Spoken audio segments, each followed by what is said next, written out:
ప్రజ్ఞా స్వేచ్ఛను హరించకూడదు. భారత రాజ్యాంగం కల్పించిన ఆర్టికల్ 19(1)A కల్పించిన భావ ప్రజ్ఞా స్వేచ్ఛను హరించకూడదు. హరిస్తే ఏం చేస్తారు? కేసులు పెడతారు. నేను అన్నాను అరెస్ట్ చేస్తారని భయమా సార్ అన్న. భయం ఉంటే యాంటిసిపేటరీ బెయిల్ పోతాను, నేను పోలే కదా అన్న. ఇంతవరకు యాంటిసిపేటరీ బెయిల్ పిటిషన్ వేయలేదు, వేయను కూడా.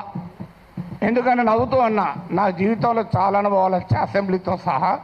ఒక జైలు అనుభవం రాలే, అది కూడా పోయి చేస్తే నా ఆత్మకథ పూర్తవుతుంది, ఇంకో చాప్టర్ అని చెప్పాను. సో అందువల్ల అరెస్ట్లకు భయపడే వాళ్ళమైతే ఇక్కడ దాకా రాకనే పోయేవాళ్ళం. నేను 30 ఏళ్ళ వయసులో యూనివర్సిటీలో అసిస్టెంట్ ప్రొఫెసర్గా ఉన్నప్పుడు Times of India group daily the ఇండిపెండెంట్కి ఒక ఆర్టికల్ రాశారు. అప్పుడు ముఖ్యమంత్రి నెదురుమల్లి జనార్దన్ రెడ్డి పైన glad to see him go అని రాశారు. అప్పుడు చీఫ్ మినిస్టర్ ఆఫీస్ నుంచి వైస్ ఛాన్సలర్ ఫోన్ వస్తే నన్ను పిలిపించాడు. ఏం నాగేశ్వర్ పెళ్ళై 4 ఏళ్ళు అయింది, కొడుకు పుట్టి 1 year కూడా కాలే, ఇప్పుడు మన ఉద్యోగం తీసేస్తే ఏమవుతుంది అన్నాడు. నేను తీసేయమన్నాడు సార్ మీ సీఎంను.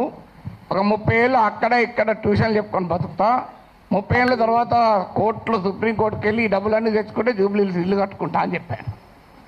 ఎందుకంటే నాకు అదొకటే మార్గం కనబడుతున్నా సార్, లేకపోతే లేదని చెప్పిన. అంటే అందువల్ల 30 ఏళ్ళ వయసులోనే భయపడలే, 62 ఏళ్ళ వయసులో భయపడతామా? సో అందువల్ల అది భయపడే ప్రసక్తే లేదు.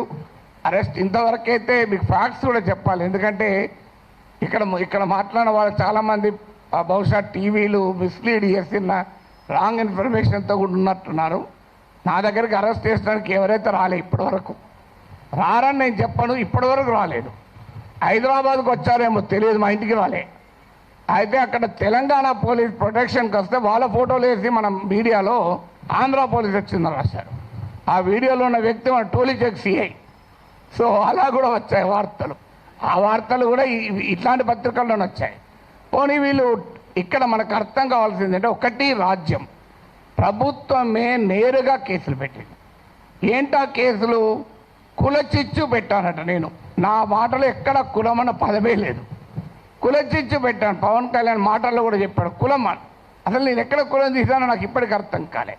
ఇప్పుడు ఒక అంశం వచ్చినప్పుడు అనేక మంది భిన్నమైన అభిప్రాయాలు ఉన్నవారు ఆ అంశాన్ని వరకు సమర్థిస్తుంటారు. అది ఏ కులం వాళ్ళైనా కావచ్చు, ఏ ప్రాంతం వాళ్ళైనా కావచ్చు, ఏ రాజకీయ భావాలు ఉన్న వాళ్ళైనా కావచ్చు. ఇప్పుడు దీన్ని మైక్ అనాలి. దీన్ని మైక్ అని ఒక కులం వాళ్ళకి చెప్తే మైకు, ఇంకో కులం వాళ్ళు చెప్తే కాదు స్టిక్ అంటారా? ఒక పార్టీ వాడిని చెప్తా మైకు, ఇంకో పార్టీ వాడు చెప్తా బాటిల్ అంటారా? ఎవరైనా మైక్ అనాలి. సో దానికి కుమ్ముకైనట్టు కాదని. తర్వాత ప్రాంతం అని కూడా తీశాడు పవన్ కళ్యాణ్. ప్రాంతం అని తీస్తే ఎవరు తీశారు ప్రాంతం? నిజంగా ఇక్కడ వచ్చిన ఇన్ని సంఘాలు ఉన్నాయి, వీళ్ళు తీయలే.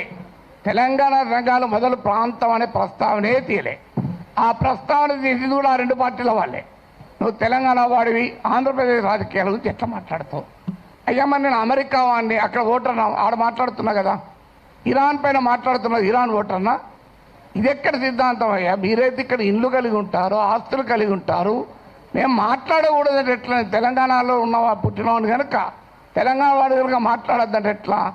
అంటే కులం తీసింది మీరు, ప్రాంతం తీసింది మీరు, మళ్ళీ మమ్మల్ని కులము ప్రాంతం తీశారంటున్నారు. ఎంత ఆశ్చర్యమో చూడండి. ఇక అది కులం చిచ్చు పెట్టారని కేసు పెట్టారు, అక్కడ కులం ప్రస్తావన కూడా చేయలేదు. నేను ఇంకో కేసు ఏంటిది, ఈవెన్ నోటీస్ ఇవ్వకుండా కూడా అరెస్ట్ చేయొచ్చు 3 ఏళ్ళు. ఏంటంటే అదంటే అల్లర్లు సృష్టించేదానికి పనిచేశారట. నేను ఇప్పుడు ఈ ఇన్సిడెంట్ జరిగి 10 రోజులు అయింది. ఎక్కడ అల్లర్లు అయింది? 2 దోమలు కూడా ఎవరు చంపలే, 4 ఈగలు కూడా చంపలే. అల్లర్లు ఎక్కడే? పోనీ ఏమన్నా 2 కుక్కలు కొట్లాడుకున్నాయా?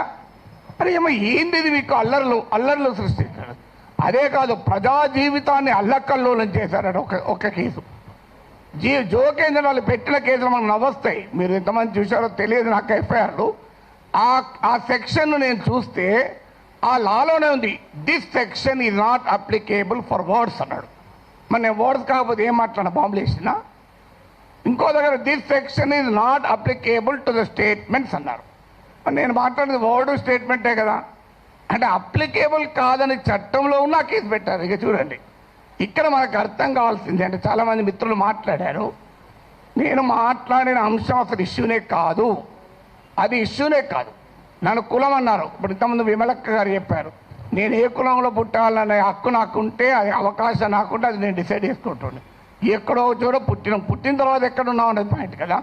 చిన్నప్పటి నుంచి అణగారిన కులాల కొరకే పనిచేస్తాను తప్ప అణగారిన జాతుల కొరకు వర్గాల కొరకే మాట్లాడాను. ఇక్కడ కాదు, ప్రపంచంలో ఎక్కడ అణచివేతుంటే అక్కడ మాట్లాడాం. ఇక్కడ కాదు, ఏ వెనుజులాలో నా కులం ఉందా, నా ప్రాంతం ఉందా, వెనుజులాలో అణచివేత గురించి, క్యూబాలో అణచివేత గురించి మాట్లాడాం, కొలంబియాలో మాట్లాడాం.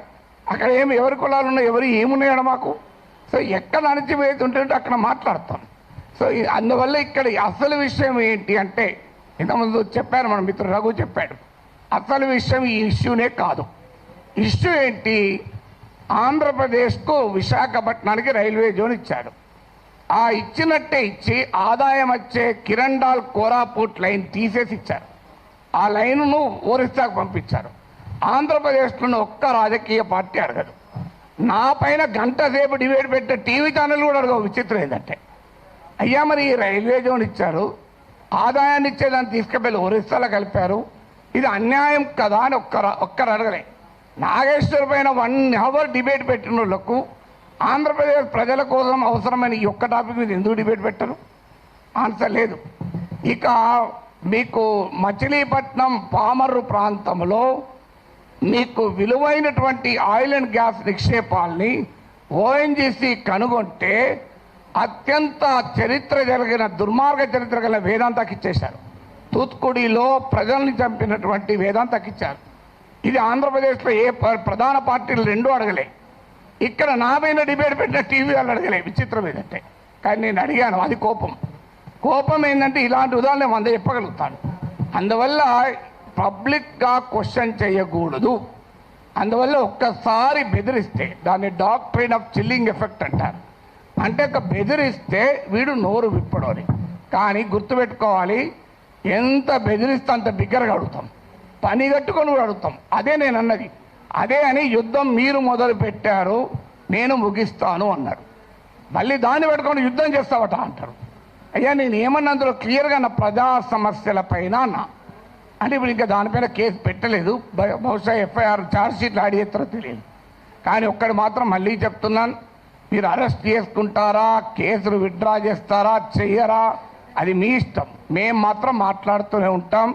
We will die but we will not give up our right to free speech అన్నది మా మాట. చావనన్నా చేస్తాం కానీ మాట్లాడే హక్కును వదులుకోము. మీకే అణిచివేత వేసినా దానికి మేము సిద్ధం, సంతోషం. మీరు వస్తారంటే చెప్పండి, టైము ప్లేస్ కూడా చెప్పండి, ఆడికి వస్తా, కావాలంటే అరెస్ట్ చేసుకోండి. Thank you very much. Telangana ఉద్యమంలో స్లోగన్ ఉండే,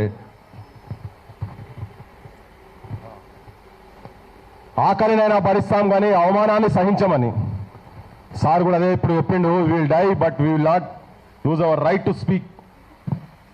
సో దీన్ని కంటిన్యూ చేసుకుంటూ ఈ ఆత్మాభిమానాన్ని చాటేందుకు ఇప్పుడు సార్ మీద చేసినటువంటి దుస్సాహసం ఏదైతే తెలుగుదేశం ప్రభుత్వం, లోకేష్ చేసినటువంటి, పవన్ కళ్యాణ్ వీళ్ళందరూ కలిసి చేసినటువంటి దానికి నేను తెలంగాణ సమాజానికి క్రాంతి దళ్ తరఫున, మా టీం అందరి తరఫున నేను ఒక విజ్ఞప్తి ఏం చేయదలుచుకున్నా అంటే, వాళ్ళ ఆర్థిక మూలాల మీద కూడా కొంచెం దెబ్బ కొట్టాలి. కాబట్టి ఈ హెరిటేజ్ ప్రోడక్ట్స్ ఏవైతే చంద్రబాబు నాయుడు నడుస్తున్నాయో దాన్ని ఈ రోజు నుంచి మన ఇళ్లందరం బైకాట్ చేయాలని నేను అందరికీ విజ్ఞప్తి చేయదలుచుకున్నా.